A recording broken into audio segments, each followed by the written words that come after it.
Welcome back to SWPO Gaming. I'm Joel Reed. I've got the RGB20 by POWKIDDY right here. So without further ado, let's jump inside this box right now. Well, before we open up this bad boy, let's look at this box. So you got the POWKIDDY, it's all in black.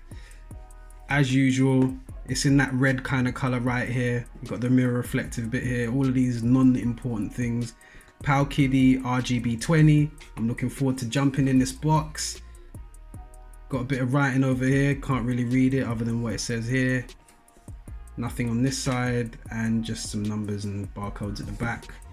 All right, so I'm gonna obviously need a knife to get into there. So let's get in there. Let me get this.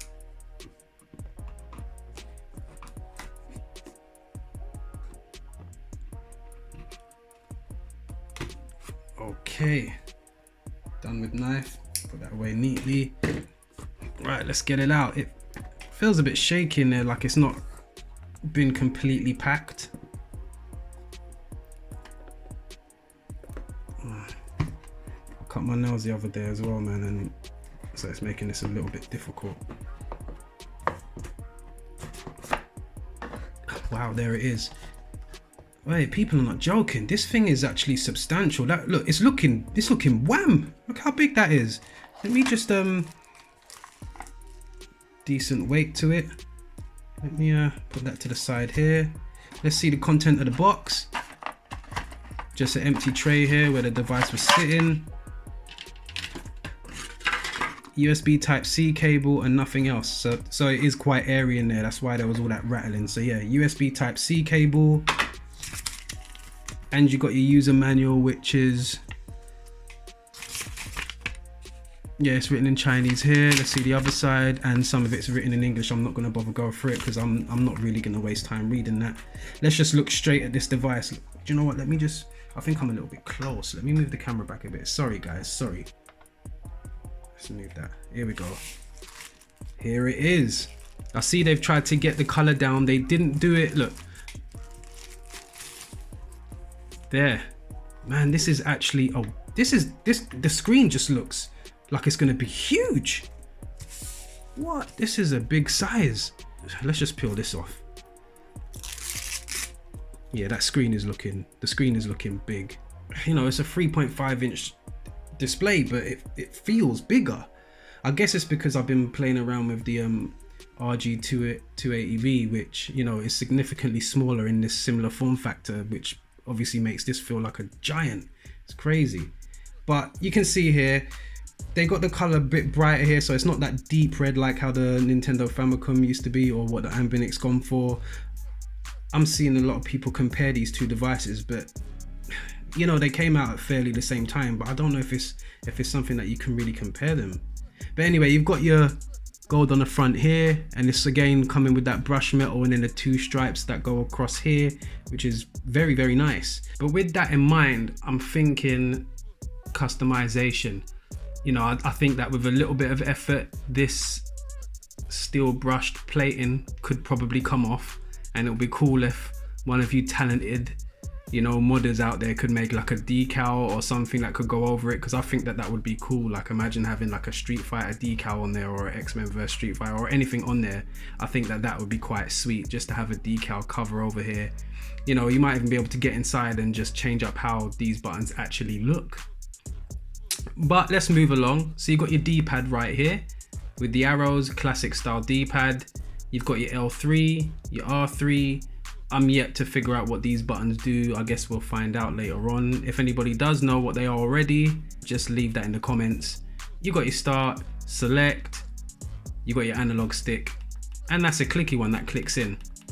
You got your A, B, X, Y, and this, I don't know if it's a speaker yet, but it is some sort of grill which looks like a speaker grill.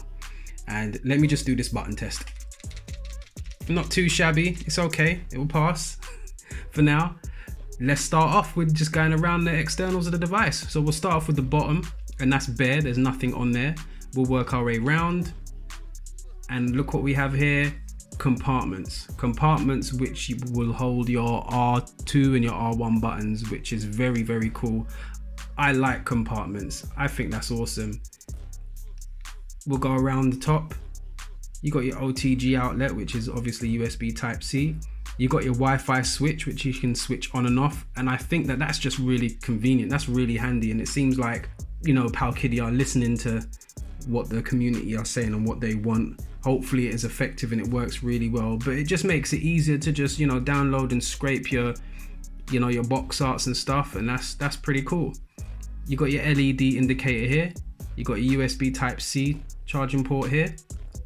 You got your TF card slot and you got your headphone jack. We'll go around this side here. We'll start off with the L1 and L2 buttons right there. And again, compartments, we love that, and I'm really enjoying that. And that's gonna most likely make for a much more comfortable experience when playing these games. So that's cool. You got your power button there and you got your reset. We'll move to the back. You can see a couple of grills here. That's probably your speakers back there. I don't know if there's two. I've not been inside them. If anybody's done a breakdown, just share. Here they are. Here's the compartments. And this is one of the most unique things that I've seen on any of these devices. And even just holding it from back to front. But if I just hold it this way, that's really comfortable. It's all there. You know, if you like to play Street Fighter and you want to do a hurricane kick with a hard kick, or a fireball with a hard punch, it's not hard to reach. That's actually really cool, and I like that. That makes it real comfortable. And then obviously back to the front here, and there's nothing new there. So yeah, it is impressive. I like it. I like the size of it right here. It's decent. I mean, look, just quick size comparison here. You have that. But again, I'm not going to compare it too much because I kind of think it's a little bit unfair on the Anbernic right there. You know, yes, they're both gaming devices, but they do slightly different things. But you know what? Let me just do this real quick. Give me a second. Something more similar to it. So you got the RK2020. And you got your Anbernic, what's this? The 351p. And that's here as well. So I think these are more of a worthy opponent for it to compare it by. So in terms of screen size, it's decent enough. Do you know what I mean? It's not bad for screen size actually. These ones are running the older Emulec firmware. It's a lot. It feels a lot bigger than the RK2020 screen. And to be honest with you, RK2020 is kind of a shabby machine.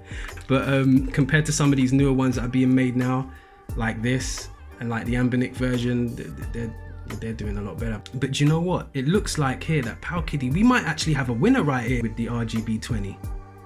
So let's power on this device. While I'm powering it on, it's probably going to take a little while because it's the first time I'm powering it on. I don't know if there's any battery life in there. But while that's happening, let's take a look at the specs. Running at hard kernel. I've been hearing a lot of good things about this device, and already it just feels really comfortable. So we got CPS 1, CPS 2, CPS 3.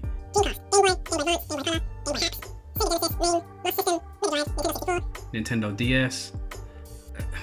I'm not really going to be using it. Me personally, I don't enjoy using the Nintendo DS Drastic on here on these devices. It's just, you know, the menus and stuff, they're really small. But anyway, Neo Geo,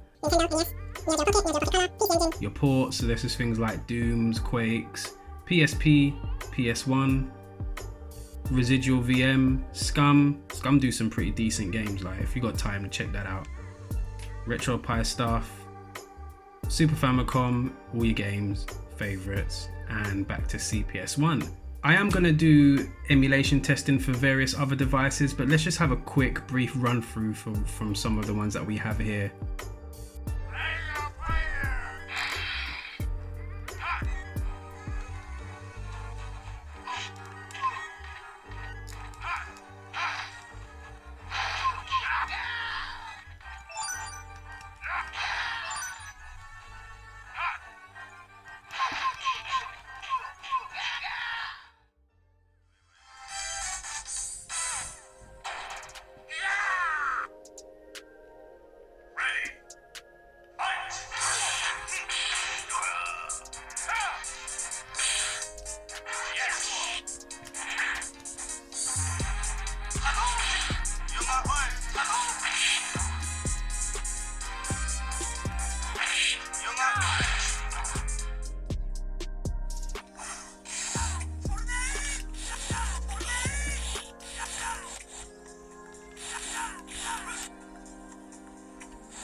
handles pretty well. Very well.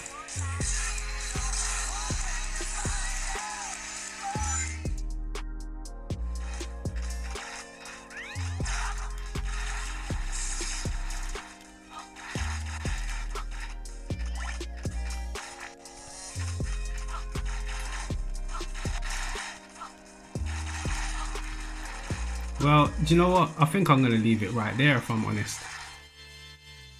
So yeah, the RGB20 is right here. I figured I'll stop right there because we've seen all of these games in action before.